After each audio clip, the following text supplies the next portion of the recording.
नमस्कार। दिव्य दिशा दर्शन में मैं आशा राजेश बमोला आपका हार्दिक अभिनंदन एवं स्वागत करती हूँ। आज मैं बात करने वाली हूँ 9 ईयर साइकिल की, जो ईयर साइकिल में सबसे लास्ट है, यानी एंड का है, अंतिम है। अंतिम शब्द एक ऐसा शब्द जो दिल और दिमाग को बहुत परेशान कर देता है, बेचैन कर देता है। कैसे?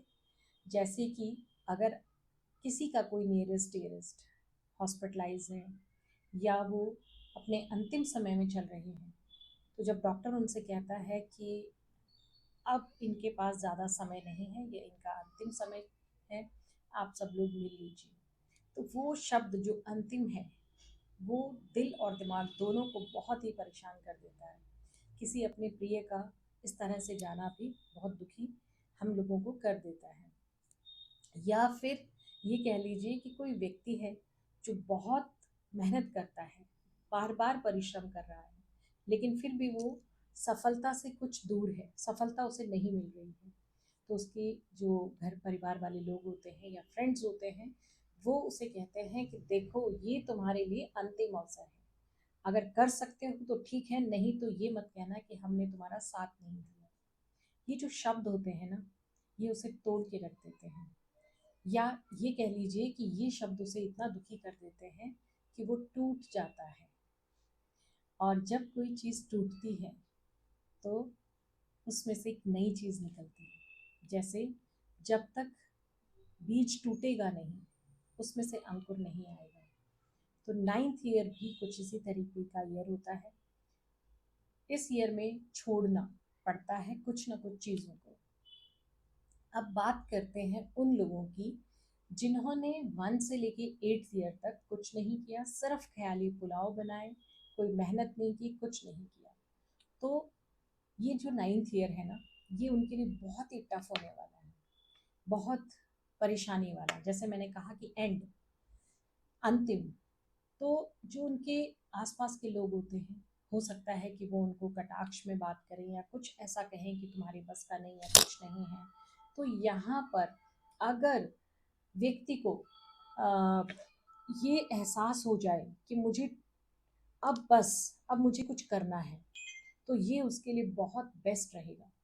यानी कि एंड तो होगा, दुख तो होगा, लेकिन जो आने वाले अब 9 ईयर साइकिल स्टार्ट होंगे, वो उसके लिए एक नई शुरुआत लेकर के आएंगे।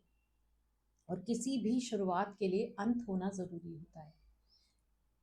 जैसा आपको पता है कि आत्मा जो है वो अजर अमर है, वो मरती नहीं है, एक चोला छोड़ने के बाद दूसरा चोला धारण करती है। तो ऐसे ही 9th ईयर हमें बताता है कि ये एंड है, लेकिन बेस्ट के लिए है। चलिए, ये तो बात थी उन लोगों की कि जिन लोगों ने पूरे साल कुछ किया नहीं। अब बात कर लेते हैं उन लोगों की जिन्होंने पूरे साल मेहनत की, उन्हें हर ईयर के अनुसार सारी चीज़ें भी मिली। 8th ईयर में उन्हें रिवॉर्ड्स भी मिले, रिवॉर्ड्स में उन्हें मिला प्रमोशन, प्रमोशन में जो है उनको जाना है ये शहर छोड़ के दूसरे शहर। तो उनके लिए ये एंड किस तरीके का है कि यहाँ पर जो उनके कलीग्स थे, उनके जो फ्रेंड्स थे, उनके जो रिश्तेदार थे, या जिस घर में वो इतने साल तक रहे, अब उन्हें ये सराउंडिंग छोड़ करके नई जगह जाना है, क्योंकि प्रमोशन के बाद उन्हें दूसरे शहर शिफ्ट होना है।